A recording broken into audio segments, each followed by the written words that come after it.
sleeping otherwise. Oh, yeah? On your butt. You do have energy, don't you?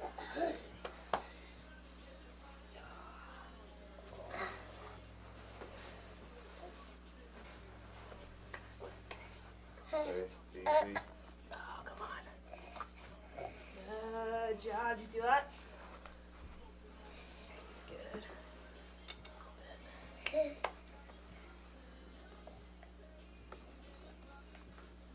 job. His upper neck actually feels a little bit better today. Okay. So it's starting to hold? Yeah, that's good. Yeah, that was pretty bad the last couple of times. That's good. Wow. Still got it though.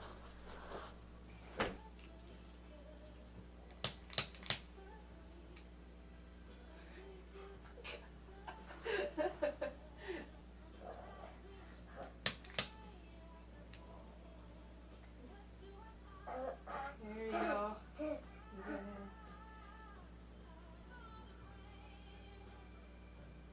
it's pretty good today. Good work.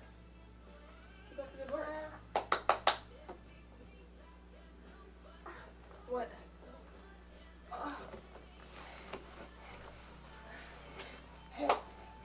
Good work.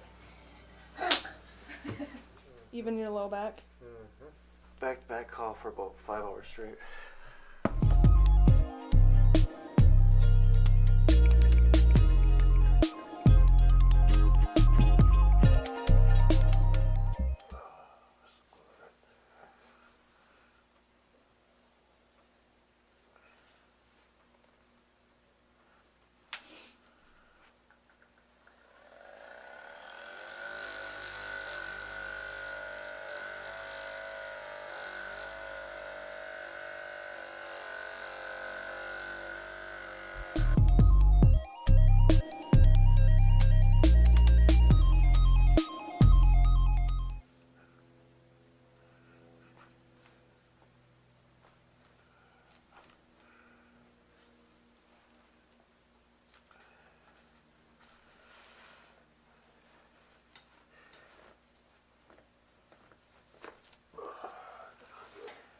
You're gonna get this. I feel so tight. Yeah, just relax your belly a little bit. I got you. You're not gonna fall.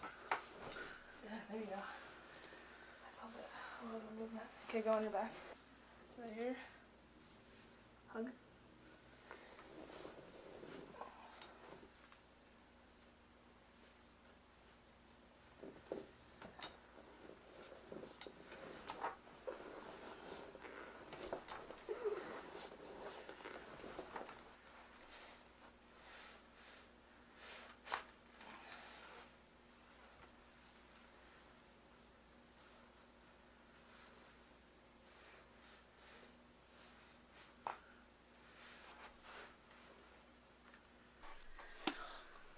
Okay, that was just a quick little adjustment video. I didn't even plan to adjust my boyfriend. He just happened to come home after work after I'd already seen another patient. He wanted to get adjusted, which made me think of someone had commented in a previous video, like asking if I should refer him out to get adjusted by someone else because of our size difference and it's hard to adjust him sometimes.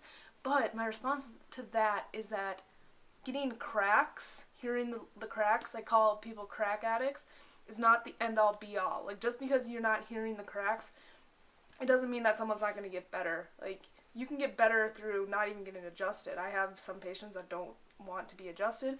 We just do, like, rehab exercises or some type of therapy, like cupping or grassing, something like that. Today was just a different story. He was just hard to adjust. Like, his neck and CT are usually pretty easy to adjust, but sometimes his mid-back or upper thoracic can be a little bit tricky. That's why sometimes I do the anterior thoracic. It's easy because his weight is like pretty much does the adjustment for me. That's why I do that one sometimes, but he just didn't adjust today, and sometimes he adjusts very well, but again, that doesn't mean that he hasn't gotten improved. Do you think it helps? Yeah, he thinks it helps. And the patient before him, the little kiddo, I have been seeing him for quite a while now, and we've made some really good progress. He has some like behavioral issues, like developmental issues, so his parents just want to help out with that. And adjusting kids is not hard. It's actually like my favorite clientele are kids because they get the best results. So if you ever are like a doubter of chiropractic, just witness how the results kids get. It's pretty amazing. So, and I adjust his neck. I think he's like 4 years old. You don't have to be afraid to adjust kids. I've seen chiropractors, like, they don't even want to touch kids because they think they're going to break them, but they're resilient, they're durable. You can't, like, it's not the same adjustment as an adult. It's a lot easier because, like, with his neck, all I do is wait for him to turn and then kind of push on it a little bit at the end range, and it adjusts very well. So that's going to be the end of the video. We got to get to the gym. Subscribe to the channel if you are not already. Give it a thumbs up. Check out ChiroFit website. Schedule a visit. I need a chiropractor. I'ma beat a The flexible dieting cookbook, apparel, all that fun stuff. And I'll see you guys in the next one.